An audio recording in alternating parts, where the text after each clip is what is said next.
untuk tahun ini kami bergesernya barangkali Mas.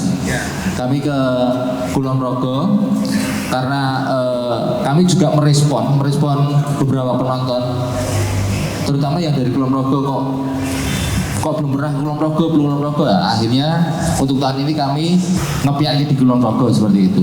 Kami memilih desa wisata Tinala. Setelah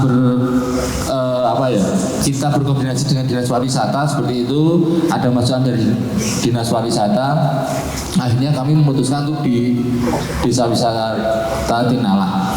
Tujuan nyata desa wisata adalah selain kami menggelar sebuah pertunjukan musik keroncong anak muda, kami juga ingin memberdayakan masyarakat di sebuah destinasi wisata, terutama di desa wisata seperti itu. Dan desa wisata Tinala menurut kami cukup bagus secara pok darwisnya, secara fasilitas dan sebagainya cukup mendukung untuk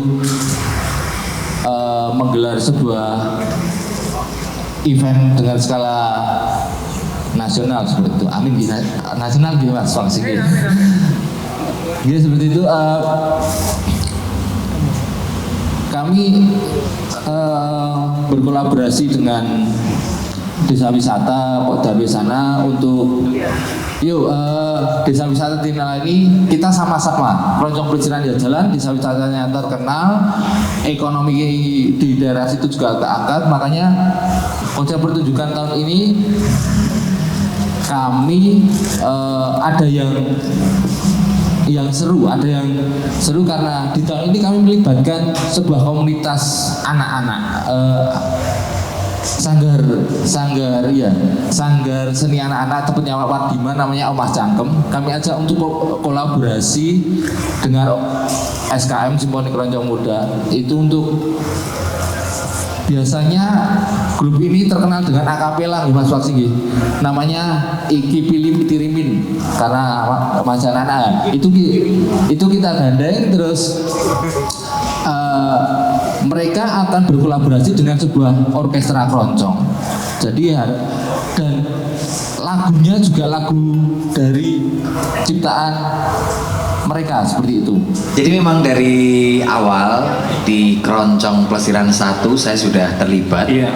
Saya juga nggak ngerti, alhamdulillah selalu terlibat juga, dan bagian dari community ini tidak hanya event, karena saya melihat Keroncong Plesiran ini selain menjadi sebuah pesta musik atau pesta seni juga sebagai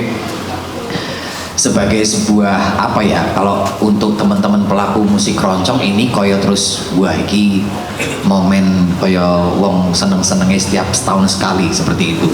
Jadi ini merupakan puncak perayaan komunitas juga dari pelaku keroncong, dan yang menarik dari yang pertama sampai hari ini selalu ada perkembangan. Kalau saya melihatnya event Keroncong Plesiran sudah 9 tahun, ada berbagai aspek yang berkembang. Yang pertama pariwisata dan ekonomi pasti itu berkembang. Banyak tempat-tempat wisata yang sebelumnya memang masih belum dikenal gara-gara event ini, kemudian setelah itu meledak menjadi viral dan lain sebagainya. Kita mulai dari daerah Kabupaten Bantul, di kota di Sleman, di Gunung Kidul. Nah ini harapannya juga tadi Pak Iwan juga sudah ngendiko, ini membuka promosi atau arena baru di daerah Kulon Progo. Siapa tahu dengan ini kemudian seperti venue-venue yang sudah pernah disinggahi Keroncong Plesiran menjadi meledak, mempunyai daya ungkit ekonomi, kemudian pariwisatanya juga naik.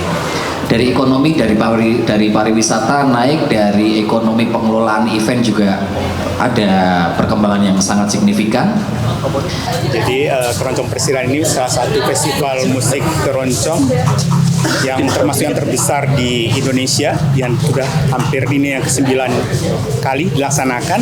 Diharapkan dengan penyelenggaraan keroncong ini, salah satu yang didanai dengan dana keistimewaan, juga mengangkat budaya dan juga bagaimana pengembangan destinasi alternatif di daerah istimewa Yogyakarta, sehingga akan bisa mendatangkan para wisatawan dan juga mungkin belanja wisatawan di sini, dan juga memperpanjang length of stay dari wisatawan di Indonesia, di DIY. pemilihan Desa Tinalha ini sebenarnya bagian dari distribusi untuk kunjungan wisatawan juga, karena kalau kita lihat Tinalha ini salah satu destinasi yang sudah ditetapkan sebagai desa wisata digital oleh Kemenparekraf tahun 2021, diharapkan juga bisa menjadi desa wisata yang banyak kunjungannya, dan melalui kegiatan Keroncong Plesiran ini, festival ini diharapkan juga bagian dari promosi destinasi, sehingga daya tarik destinasi juga akan bisa sampai ke para wisatawan, tidak hanya Nusantara, juga wisatawan mancanegara. Walaupun ada efisiensi anggaran, tetapi karena adanya kolaborasi dengan pemerintah, dengan komunitas, dan juga event ini juga sasarannya juga dari wisatawan di luar DIY. Dan kalau kita lihat dari beberapa event, dari 60-70%-nya datang dari luar kota, diharapkan dengan ada target sebesar 2.000 sampai 3.000 kunjungan wisatawan juga akan bisa meningkatkan kembali ekonomi, dan walaupun efisiensi diharapkan tahun depan juga ekonomi bisa membaik lagi di tengah kondisi ekonomi yang sekarang ini kurang baik gitu ya. Keterlibatan UMKM gimana Pak?